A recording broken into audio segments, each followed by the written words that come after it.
Hare Krishna, Mike. Hey, Krishna, how are you? Pretty good. Did you get done the work you were doing on Friday? Oh, there's a little bit of a delay here. I don't know what to do about that. Oh, lag in when I'm speaking. Let's see if this corrects itself here.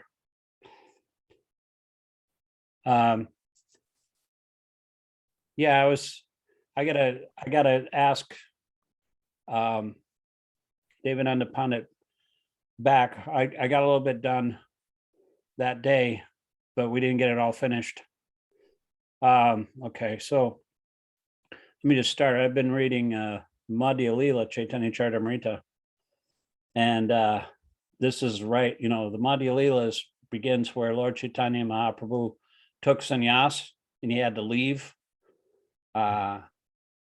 Navadvip, you know, and he was going to go to Vrindavan, but he was walking along the Ganges, and Nityananda fooled him, and he thought he was walking by the Yamuna to Vrindavan, and then he just kind of like tricked him to go to Dwaita's house. And at Dwaita's house, they had like a lot of like festivals every single day, and you know, of course, he had to say goodbye to his mother. His mother went there, and he, you know, he performed Sankirtan there for like 10 or 12 days. And his mother cooked every day, but then he had to go, you know, and it was very heartbreaking, but he wasn't attached at all. You know, he just had to go to Jagannath Puri because that's what sannyasis do. They got to go and search out for Krishna, you know. And so I was just thinking that, you know, his mother couldn't see him, but we can see each other with this technology. You know, he had to stay really close by in Jagannath Puri, but then the devotees could come and go, and Mother Sachi could get news for her from her son, you know, very easily through that method. But otherwise, you know, but this technology is amazing, you know. So I just had the opportunity to hear a devotee from New York, Adi Prusha. Do you know Adi Prusha from New York City? Yeah. He runs a prasadam distribution program in Tompkins Square Park. He's been doing that for like a dozen years, you know, at least. And he's been doing that for a long time. And he gave class at the Bhakti Center. You know the Bhakti Center, right? Yeah. So they have a Zoom class every morning at 7:15. If you want the link, I can send it to you. But it's kind of nice because, you know, in New Vrindavan, we have like a mypur.tv. It's like a one-way thing, but this is interactive because it's a Zoom program. Mm-hmm. And so you can actually, you know, and Adi very much wants an interactive, you know, participatory thing with all the devotees there. There's not very many, it's maybe a dozen, but they're doing different things and they can chime in and give some comments or questions. And it's really nice, you know, because my old friend from the old days in the 80s and 90s in New Vrindavan, he's got a farm up in Boston, near Boston. He's got like a bunch of horses on the farm, and he was out there in his field talking about Radhanath Swami. Do you know Radhanath Swami? Yes, yeah. Yeah, he's his, you know, it's like one of his first you know, inspirations back then.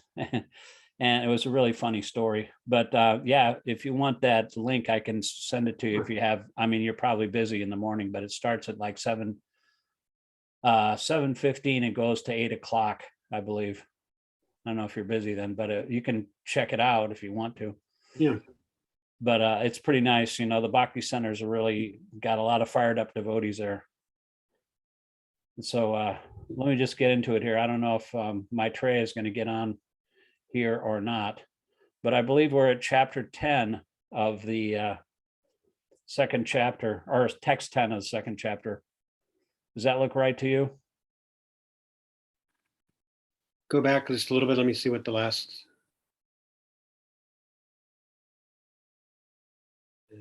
I believe we're on text 9. Yeah, we did 9. Okay. So I'll just go ahead and read the Sanskrit and the synonyms. I've been reading all day. I read a 2-hour chapter, the Madhya chapter 3. So I'm kind of on a roll here. So I'll just start out with and then you can read the purport afterwards, okay? How was your day today? Were you teaching? Yeah, yeah. Um, Pretty standard. My days are pretty pretty Now, is identical. that all you do? Do you do some in-person teaching as well or no? Um, I used to. I was I'm primarily a classroom teacher, but the last 6 years now, I've been doing the district's cyber program. So everything I do is remote and virtual. I still have to go in, and I still have some kids come into the classroom, and I have kids come in for more or less appointments. But yeah, everything I do is virtual. That's pretty nice. It's almost a work for home Yeah, kind of thing. except I You're still have pretty to much go in always there. at home, except when you have to go in, right? No, I have to go in every day. They don't let Oh, me every work day. from home. Yep. Yeah, they won't let me work from home. Oh, huh. So how long do you spend there? About 8 hours a day. Really? Oh, okay. Yep. Oh, well, so much for that idea. But it's nice, whatever is your job, it's here or there. A lot of people are working from home nowadays, but that's just from force of circumstances, I guess, from the pandemic and everything. A lot of companies have like kept that program, Yeah. like my wife, she doesn't go to the office anymore and she hates meetings, so it's kind of nice for her. She's just like a home health nurse, and she used to go to this cramped room where everybody's meeting in the room, and now she doesn't have to do that anymore. They have all their meetings online. So that's kind of nice. Okay, text 10. Tamavacha Rishikesha Prahasaneva Bharata Senior Madhye Visyadan Tamadambacha. Synonyms: Tam, unto him, Uvacha said, Rishikesh, the master of the senses, Krishna, Prahasan, smiling, Eva, like that, Bharata, or Bharata, Dhritarashtra, descendant of Bharata, Senior of the armies, Ubayor of both parties, Madhye, between, Visidantam, unto the lamenting one, Idam, the following Vacha words. Translation: O descendant of Bharata, at that time, Krishna, smiling in the midst of both the armies, spoke the following words to the grief-stricken Arjuna. Purport.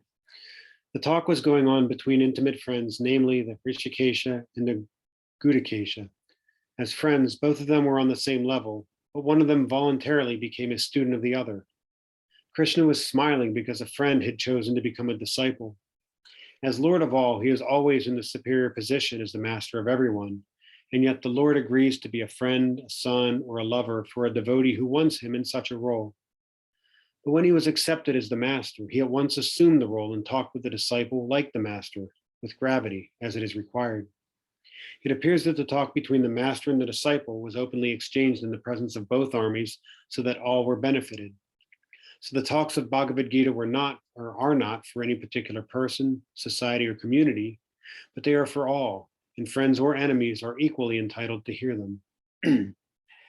Yeah, I don't understand actually, a lot of these things, there are supposed to be millions of soldiers on that battlefield, and how could they all hear Yeah. an intimate conversation between two people? But I guess if Krishna is there, it's everybody's benefited anyway. It may also makes you wonder, like when he clearly tells Arjuna that he's like fated to win and everybody else is fated to die, and it's just a matter of time. You'd think if they were hearing that, they would maybe want to pack up Yeah. their bags and go home. If they heard that, they'd probably go home. Okay, well, so much for that. No, It's no, like I mean, the end of a movie, spoiler alert. yeah, but I mean, but the way it's worded, it makes it sound like, yeah, it was openly exchanged in the presence so that everyone, so that all were benefited. Right. Yeah. But they couldn't hear everything. I'm sure. He had to drive the chariot in between the two armies. Millions Even of people died in that battle. maybe it's just watching, like, a pure devotee, accepting Krishna as his spiritual master, even just being in the presence of that occurring would be enough to benefit. Yeah, well, it was a righteous war, and anyone who died in the battlefield in the presence of Krishna was liberated. Even on the other side, like that was the argument that Krishna was giving to Arjuna. It doesn't matter if you're worried about Bhishma and Dronacharya and all these other people, but they're going to get better bodies in their next life, and the soul never dies. So he was just trying to make him think spiritually instead of like on the bodily conception. Why don't you go ahead and read the Sanskrit? Sure. Shri Bhagavan Uvacha. Shochan an Vashoshchastavam Prajna Varamscha Bahashase Katasun Agata Sumscha Manushochanti Pandita. Synonyms. Shri Bhagavan Uvacha, the Supreme Personality of Godhead said, Ashochan, not worthy of lamentation. Avashocha, you are lamenting. Tvam, you. Prajnavaran, learned talks. Cha, also. Ahashase, speaking. Gata, lost. Asun, life. Agata, not past. Asun, life. Cha, also. Na, never. Anushochanti, lament. Pandita, the learned. Translation. The Supreme Personality of Godhead said, while speaking learned words, you are mourning for what is not worthy of grief. Those who are wise lament neither for the living nor for the dead. Purport. The Lord at once took the position of a teacher and chastised the student, calling him indirectly a fool. The Lord said, quote, you are talking like a learned man, but you do not know that one who is learned, one who knows what is body and what is soul, does not lament for any stage of the body, neither in the living or in the dead condition, end quote. As explained in the later chapters, it will be clear that knowledge means to know matter and spirit and the controller of both. Arjuna argued that religious principles should be given more importance than politics or sociology. But he did not know that knowledge of matter, the soul and supreme, is even more important than religious formularies.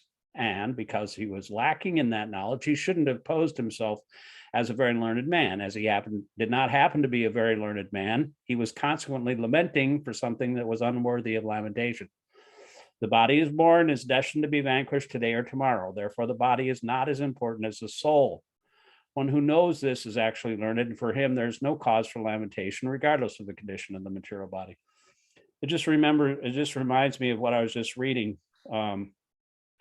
A lot of people would say that the Bhagavad-gītā, here is this sensitive man, Arjuna. He was a great warrior, undoubtedly, but he didn't want to kill his teacher. He didn't want to kill his grandfather, of course, all his relatives. Anybody that's like an ordinary material person, and he wanted peace, and that's like a very, very, highly thought of thing in this material world. You're very pious if you think in that way. Everybody lauds you like you're some kind of, you have such virtuous qualities. But Krishna was telling you he's a fool. I mean, it's just the opposite here, because all these things, are subservient, or they're underneath the soul, the knowledge of the soul. And so, he was talking about morality and principles of, the religious principles, but these religious principles were not even so-called religion doesn't have anything to do with the actual truth of the spirit and the connection of the Supreme Personality of Godhead. And so therefore he was lamenting for that which is not worthy of grief. He wasn't attached to Krishna's way of thinking of things. He was thinking of his bodily relations. And so therefore Krishna had to enlighten him, because he was still attached. And it just reminded me of when Lord Chaitanya, after his 10 or 12 days at the Dvaitacharya's house, he had to leave. He had to go to Jagannath Puri. He would never see his mother again. You'd see all the other devotees, but you can't hang out with your mother, when you're a sannyasi. You're not supposed to ever go to your home again. And he did his duty. But the thing is, it was all the devotees loved him so much, they couldn't stand it. He was going, and when the time came for him to go, he prayed to his mother and offered his obeisances and everything. And everybody was crying in the whole house. Everybody was roaring with lamentation. The Lord Chaitanya didn't pay it any mind. He just got up and left. He went. And even Advaitacharya was like following him for some time and crying, and said, look, if you don't, take care of these other devotees and make sure that they're not lamenting, then they are going to die. So you just have to go back there and tell them, pacify my mother. And, he told them, you just chant Hare Krishna and have a festival every day and talk about the Bhagavad-gītā and talk about Krishna. Every day you should have a kirtan at night. And that was his instructions to all the people who had been doing that for the last 12 days. And he just wanted to continue on, even though he was going. But you know, people would think, oh, he's very cruel. He's leaving all these people who are just crying, you know, but he didn't care. He's detached because he knows he has a higher duty to perform. And so he just went without looking back, you know, and it's a really important lesson to be learned, that everything we have, all our attachments in this material world, they're nothing compared to what our duty to Krishna is, to what he wants us to do. Arjuna had to learn what is more important than all these things he had learned, like, you know, protection of the family traditions and the pollution of the women if the soldiers get killed and all these things he was arguing. You know, Krishna was saying these things are not important. What's really important is, you know, you have to do your duty according to your duty as a Kshatriya. And what do I want? I want you to fight, because this has all been arranged. So just try to understand what I want and then do it. You know, that was the bottom line. So that's what this chapter is about, pretty much. Where are we here? You read the Sanskrit of the next verse, right? I can do whatever. Yeah, we're on 12 now, I believe. Okay. Yeah. Did you read that already, or did you? No, we haven't started 12 at all. Okay, yeah. So you did one, I did one. We started at 9, so I'll do this one, and then you can read the purport. Natveva ham chatunasam natram neme janadipa nachaiva navavishyama sarve vayamataparam. Synonyms: na, never; two, but; deva, certainly; aham, I; jatu, at any time; da, did not; asam, exist; na, nor; not; tvam, you; na, not; ma, all these; janadipa, kings; da, never; cha, also; eva, certainly; na, not; bhavishyamas, shall exist; sarva vayam, all of us; ataparam, hereafter. Translation: there was never a time when I did not exist, nor you, nor all these kings, nor in the future shall any of it cease to be. Go ahead. Purport. In the Vedas, in the Katha Upanishad, as well as in the Śikṣāṣtaka Upanishad, it is said that the Supreme Personality of Godhead is the maintainer of innumerable living entities in terms of their different situations according to individual work and reaction of work. The Supreme Personality of Godhead is also, by his plenary portions, alive in the heart of every living entity. Only saintly persons who can see within and without the same Supreme Lord can actually attain to perfect and eternal peace. Nicho nityanam chaitanas chaitanam eko bonam yo vidadhati kaman tama atma stam ye upasyanti dirash tesham shatnita or shanti Shasvati Netara Shayam. Katha Upanishad 2:2-13. I'll read one paragraph. You can read Sure. The last one. This is a long purport. The same Vedic truth given to Arjuna is given to all persons of the world, in the world, who pose themselves as very learned, but actually have poor fund of knowledge. That's what that dude from the Yamini Das Brahmachari from Shelter, he would always like criticize the rascals with poor fund of knowledge. It's so funny. The Lord clearly says that he himself, Arjuna, and all the kings who are assembled on the battlefield are eternally individual beings. The Lord is eternally the maintainer of individual living entities, both in their condition and in their liberated situations. The Supreme Personality of Godhead is the supreme individual person, and Arjuna, the Lord's eternal associate, and all the kings assembled there are individual eternal persons. It is not that they did not exist as individuals in the past, and it is not that they will not remain eternal persons. Their individuality existed in the past. Their individuality will continue in the future without interruption. Therefore, there is no cause for lamentation for anyone. Mayavadi theory that after liberation, the individual soul separated by the covering of Maya or illusion will merge into the impersonal Brahman and lose its individual existence is not supported herein by Lord Krishna, the Supreme Authority. Nor is the theory that we only think of individuality in the conditioned state supported herein. Krishna clearly says herein that in the future, also the individuality of the Lord and others, as it is confirmed in the Upanishads, will continue eternally. This statement of Krishna's is authoritative because Krishna cannot be subject to illusion. If individuality were not a fact, then Krishna would not have stressed it so much, even for the future. The Mayavadi may argue that the individuality spoken of by Krishna is not spiritual but material. Even accepting the argument that the individuality is material, then how can one distinguish Krishna's individuality? Krishna affirms his individuality in the past and confirms his individuality in the future also. He has confirmed his individuality in many ways. An impersonal Brahman has been declared to be subordinate to him. Krishna has maintained spiritual individuality all along. If he is accepted as an ordinary conditioned soul in individual consciousness, then his Bhagavad-gītā has no value as authoritative scripture. A common man with all the 4 defects of human frailty is unable to teach. I'm sorry. Just lost it when it moved up. Is unable to teach that which is worth hearing. The Gita is above such literature. No mundane book compares with the Bhagavad-gītā. When one accepts Krishna as an ordinary man, the Gita loses all importance. The Mayavadi argues that the plurality mentioned in this verse is conventional and that it refers to the body. But previous to this verse, such a bodily conception is already condemned. After condemning the bodily conception of the living entities, how is it possible for Krishna to place a conventional proposition on the body again? Therefore, individuality is maintained on spiritual grounds and is thus confirmed by the great acharyas like Sri Ramanuja and others. It is clearly mentioned in many places in the Gita that this spiritual individuality is understood by those who are devotees of the Lord. Those who are envious of Krishna as the Supreme Personality of Godhead have no bona fide access to the great literature. The non-devotee's approach to the teachings of the Gita is something like that of a bee licking on a bottle of honey.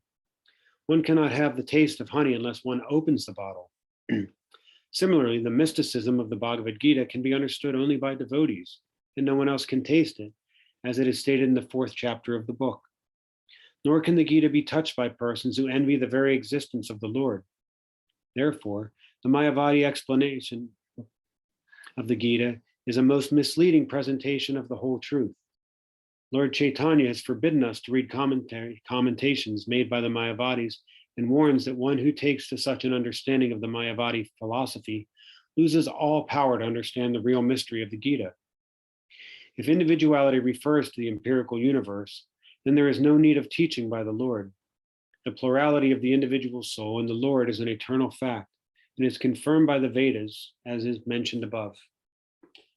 Yeah, what I can't understand is why Krishna actually sent Lord Shiva to teach the Mayavad philosophy. I never understood that. It's such a destructive thing. I mean, that's the whole reason why Prabhupada came here to the West, is to defeat this philosophy, you know?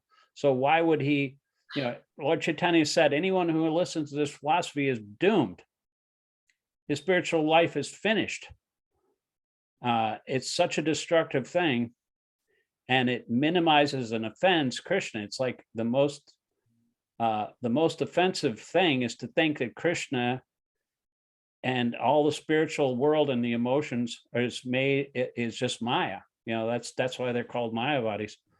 So I don't know what Krishna is thinking, but I heard one time that he wanted to increase the population of the earth, and maybe having the Mayavad philosophy, maybe it increases people's sex drive. I don't know what it is, but I don't know. It doesn't make any sense to me. But you know, the whole idea of the envious people, you know, I guess the Mayavadis are envious. And when Shankaracharya appeared just to bewilder all these envious people, and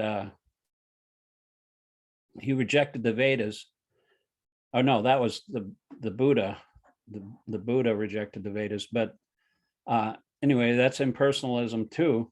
But thank Lord Chaitanya for revealing everything again, you know, in the personal way. But it kind of reminds me of, if you have an envious person, that person has no access to this literature. That's why you have to read the Bhagavad-gītā in a submissive mood and hear it from a person who has realized it. Otherwise, you can't taste it. It's like the bee licking the bottle of the honey. You have to take the cap off and actually taste the honey, with the bottle off, or the lid off, And it's just like, I kind of like equate it to some other thing, like when you go to a club, I've never clubbed or anything like that, but the celebrities go to these clubs, these big clubs like Studio 54 or whatever, but they have like a velvet rope, and only the really, with it people, or the people that mean something, or that are celebrities, they can only get in. Nobody else can get in unless they know somebody. But Krishna consciousness is like that. It's like an exclusive club. Nobody can, not everybody can get into that club, and you have to have a special pass, and that the special pass is being non-envious. Krishna told Arjuna, because you're not envious of me, I can speak to you this Gita. And envy is just like a terrible thing for a devotee to have, and it can sneak up on you if you think of other people as being a little bit inferior to you, or this person's not as smart, or just it can creep up on you without being actually outwardly envious. We were talking about that in the class this morning, that it can actually be destructive to your spiritual life if you have any tinge of envy toward anybody else, because everybody is actually a servant of Krishna. Of course, we have to distinguish between people who are envious, because we want to neglect those people, because Bhaktisiddhanta, or actually it says that you shouldn't, a second-class devotee, he has to neglect the envious person. And you shouldn't have to associate with somebody who has the dress of a devotee and acts like a devotee, but he's actually envious of real devotees. You don't want to associate with that kind of person, because it can rub off, So we have to avoid the Mayavadi philosophy, and we also have to avoid envious people, but they're both one and the same. And Mayavadi philosophy just actually enters into every single aspect of our civilization. If you look at the scientific theory, they want to disprove God. They want to make people live forever. They think they're in control. They have mastery over nature. They think everything came from nothing, that everything arose by itself from a chemical interaction. It's totally atheism. It's totally envious, and it totally wants to replace God with their own concocted theories. This whole so-called materialistic scientific explanation of how life arose and the universe arose. So it's basically Mayavad philosophy as well. And it's really destructive. Prabhupada said, that this whole, Darwinism and this stuff, he was very, very strong against Mayavad philosophy, and also these so-called scientists. He wasn't against science. In fact, he was a chemist in his early life, but he was really against these so-called scientists who try to deny the original creator of everything, and say that it just arose from nothing, or arose from chemicals, that life comes from chemicals and not from, and life comes from life. That was his whole thing. And so he was very strong about that. In fact, he used to say, we kick on Darwin's face, with boots. The more you kick on Darwin's face, the more you're worshiping Radha and Krishna. So I think I'll read. This is a big verse here. I'll read the Sanskrit, and then we can take turns reading the paragraphs. Denosminita dehe komramyubanam ja tata dehantara prapti dirastatamuiti. Synonyms: Dehina, of the embodied, asmin, in this, yata, as, dehe, in the body, komaram, boyhood, yovanam, youth, jara, old age, tata, similarly, dehantara, transference of the body, prapti, achievement, dira, the sober, tatra, thereupon, na, never, and muyate, is diluted. Translation: as the embodied soul continually passes in this body from boyhood to youth to old age, the soul similarly passes into another body at death. Sober person is not bewildered by such a change. Go ahead. Purport. Since every living entity is an individual soul, each is changing his body every moment. manifesting sometimes as a child, sometimes as a youth, and sometimes as an old man. Yet the same spirit soul is there and does not undergo any change. This individual soul finally changes the body at death and transmigrates to another body. And since it is sure to have another body in the next birth, either material or spiritual, there was no cause for lamentation by Arjuna on account of death, neither for Bhishma nor for Drona, for whom he was so much concerned. Rather, he should rejoice for their changing bodies from old ones to new ones, thereby rejuvenating their energy. Such changes of body account for varieties of enjoyment or suffering according to one's work and life. So Bhishma and Drona, being noble souls, were surely going to have spiritual bodies in the next life, or at least life in heavenly bodies for superior enjoyment of material existence. So in either case, there was no cause of lamentation. Well, any man who has perfect knowledge of the constitution of the individual soul, the super soul, and nature, both material and spiritual, is called a dhira, or most sober man. Such a man is never deluded by the change of bodies. The Mayavadi theory of oneness of the spirit soul cannot be entertained on the ground that spirit soul cannot be cut into pieces as a fragmental portion. Such cutting of into individual souls would make the supreme cleavable or changeable against the principle of supreme beings being unchangeable. As confirmation in the Gita, the fragmental portions of the supreme exist eternally, sanatan, and are called kshara. That is, they have a tendency to fall down into material nature. These fragmental portions are eternally soul, even after the liberation of the individual soul remains the same, fragmental. But once liberated, he lives an eternal life in bliss and knowledge with the Supreme Personality of Godhead. The theory of reflection can be applied to the supersoul who is present in each and every individual body and is known as the Paramatma. He is different from the individual living entity. When the sky is reflected in water, the reflections represent both the sun and the moon and the stars also. The stars can be compared to living entities, the sun or the moon, the Supreme Lord. The individual fragmental spirit soul is represented by Arjuna, and the Supreme Soul is the personality of Godhead, Sri Krishna. They're not on the same level, as it will be apparent in the beginning of the 4th chapter. If Arjuna is on the same level with Krishna, and Krishna is not superior to Arjuna, then their relationship of instructor and instructed becomes meaningless. Both of them are deluded by the illusory energy, Maya, and thus there's no need of one being the instructor and the other being instructed. Such instruction would be useless because in the clutches of Maya, no one can be an authoritative instructor. On the circumstances, admitted that Lord Krishna is the Supreme Lord, superior to the position of the living entity Arjuna, who is a forgetful soul deluded by Maya.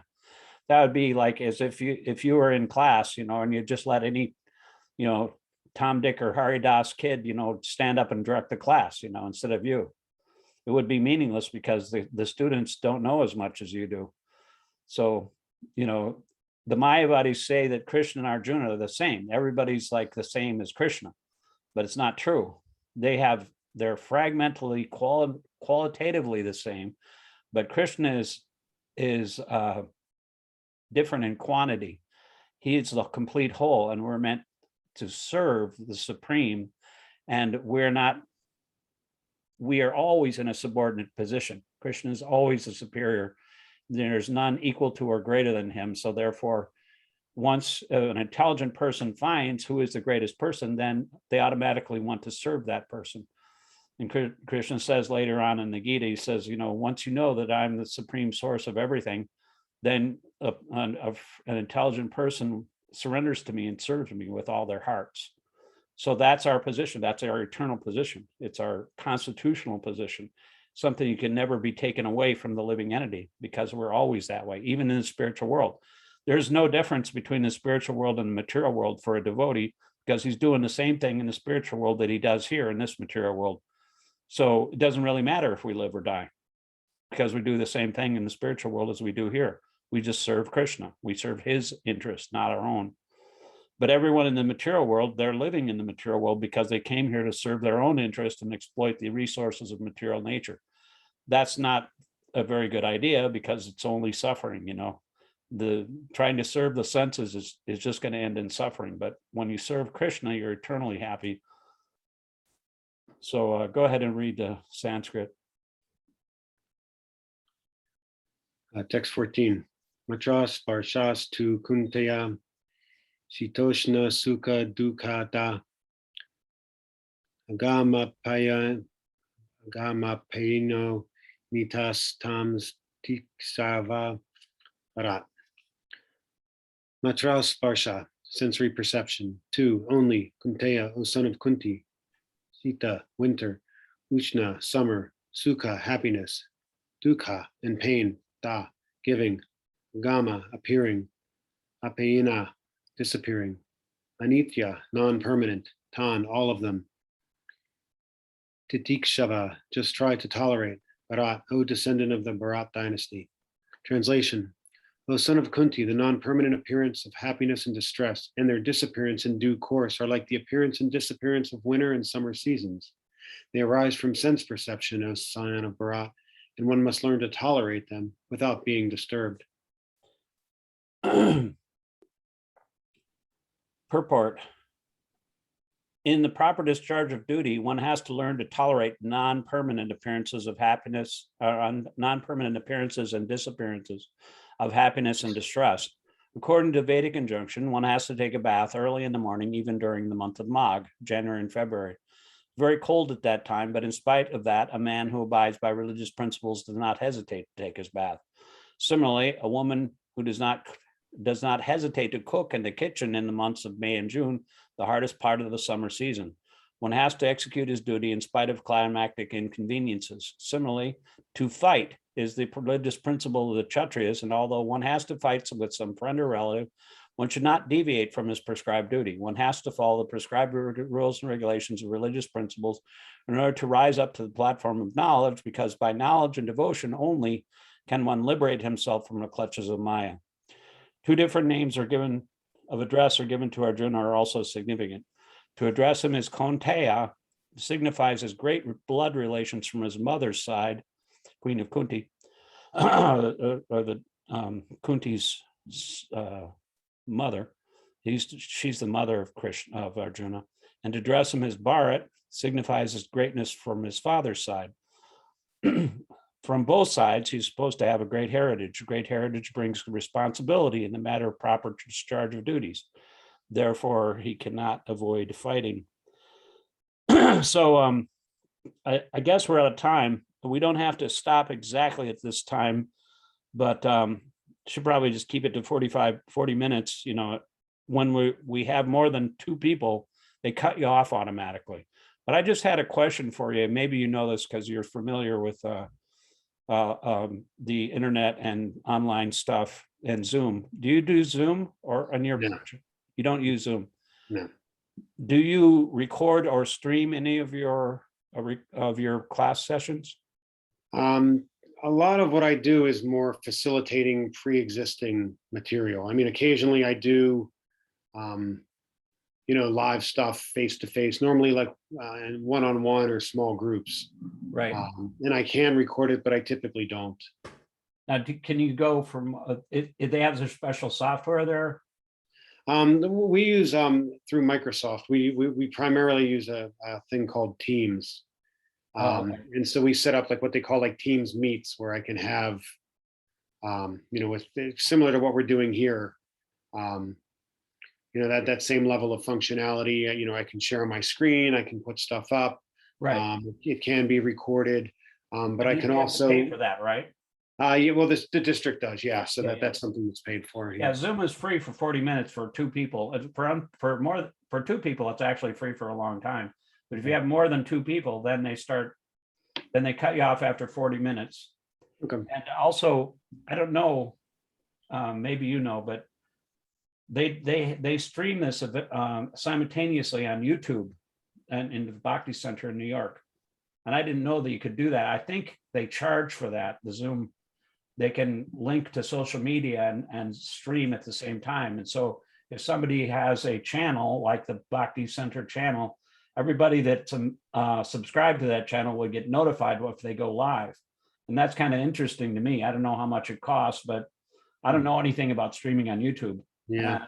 Especially from Zoom. I know you have to pay on Facebook to stream, but I don't know if there's like a workaround or whatever. But anyway, it doesn't really matter. because we're just going to keep it to 40 minutes, Okay. even if we have 3 people, you know.